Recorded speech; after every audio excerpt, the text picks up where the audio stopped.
storytelling about like the fact that there may be more to her than meets the eye, right? Yo, even in the Snyder cut, she barely had a storyline, dude. It was just like her pining over fucking, Superman dying. That was literally her entire storyline, even in the Snyder cut. So it was just like, yeah, all right. Well, the only thing that I saw that she had the key to was like his house when his mom's crib went into foreclosure. Going to speak to that. We get to the end of the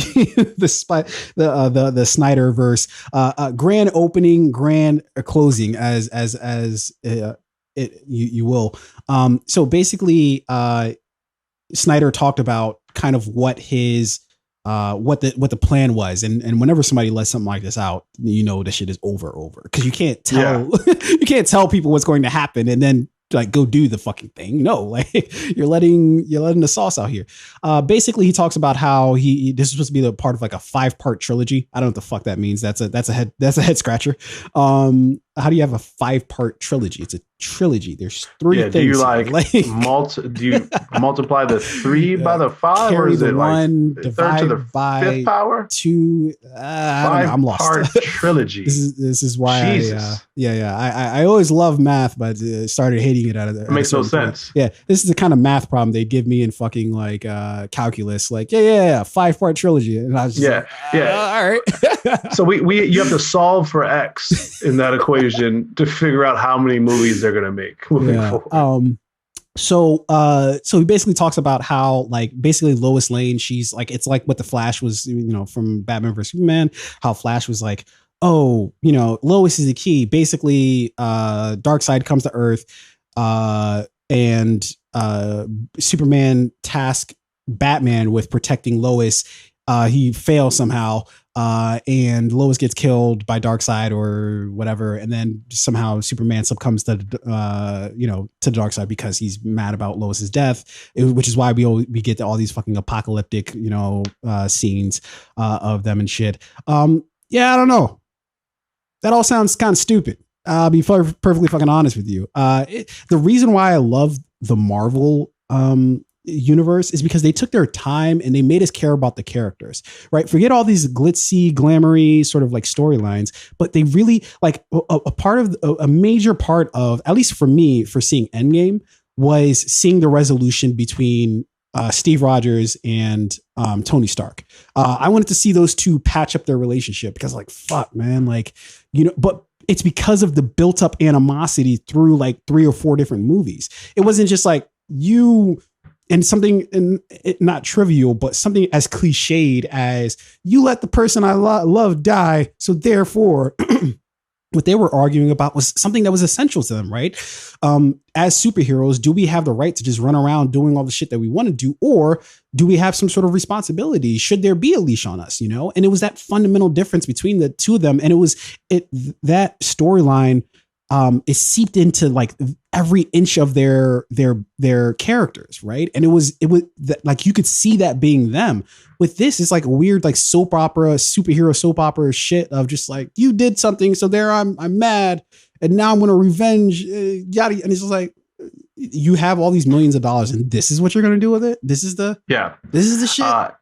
And I do think that's a weak point to like base your entire story on. It's like, Lois is the key, but like there was never any really good storytelling about like the fact that there may be more to her than meets the eye, right? Yo, even in the Snyder cut, she barely had a storyline, dude. It was just like her pining over fucking Superman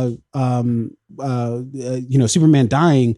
That was literally her entire storyline, even in the Snyder cut. So it's just like, all right, well, the only thing that I saw that she had the key to was like his house when his mom's crib went into foreclosure. Did she come in and lowball the bank and buy the property? That's the only thing I think she had the key to. Yeah. And look, and besides all that, the CEO for WarnerMedia already came out, and it was from an article from Variety that I'm reading this from. Already came out, Anne Sarnoff, and basically said that like, we're done. I'm glad Zack Snyder got to complete his movies. We're done now. Is essentially what she said. And look, I can't blame them because really it didn't seem like he was pushing the entire apparatus. One thing you can give Kevin Feige, the producer, who's we can basically have him to thank for all of the Marvel's sort of success as far as the films go. There's clearly like a plan for, and not just like for like the next 3 films, but like a plan that's like sprawling.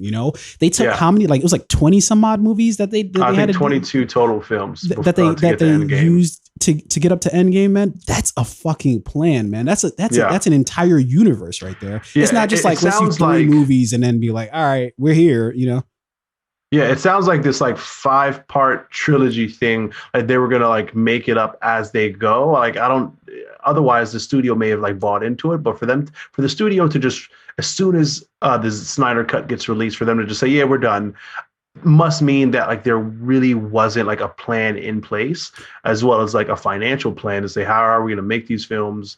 What's going to be the return on, like, is there enough story to tell here to like make these films and have a return on it, right?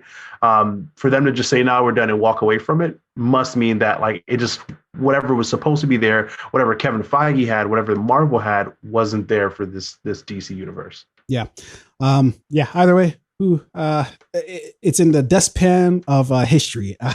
Here's the question. Yeah. Would you ever watch this again? The Snyder Cut? Yeah. I don't think there's really a need to go back and visit it. It's 4 hours long. It's 4 hours long, and also like I know it ultimately doesn't really lead anywhere. Like it'd be different if it was like if you told me. Like one of the reasons why I go back and watch Captain America Civil War is because it's just a good movie. Like I don't care. Yeah. Like forget all the other stuff around it, right? Like it's just a really good movie in and of itself, right? A lot of the plot lines between Bucky and Rogers, and the fact that Rogers doesn't, Rogers and Stark have this whole thing going on now because of the Accords. All that shit is just like, okay, this is just a good movie. Winter Soldier, great movie, I haven't gone back and watched the first Captain America. Wasn't a really good movie. No need for me to go back and really watch that. I'm not going to go back and watch that. Iron Man 2. No reason to really go back and watch that. Wasn't really a good movie. I liked Iron Man 2. I know you keep saying that. You keep saying a lot of strange things. But mostly because of Mickey Rourke. Okay, all right, fair enough. I get you. Loved him in that role. But what I'm saying is like these movies require something to go back and watch. When I watch this, the only thing that I can really say about it is that it's better than the first one. That's it. Yeah. That's the only thing I can really give it. Anything else would be an exaggeration of how I feel. Listen, if you watch this movie once, the only good time to watch it for a second time is like if you're having like people over for like a little house party, COVID free, hopefully. And you have like the TV on in the background, but you're playing music and the TV's on mute. It's 4 hours long. You start the movie when the party starts. By the end of the movie, that's when everybody has to leave. It's the perfect party timer. Yeah. So with that, dude, let's go to one of these trailers.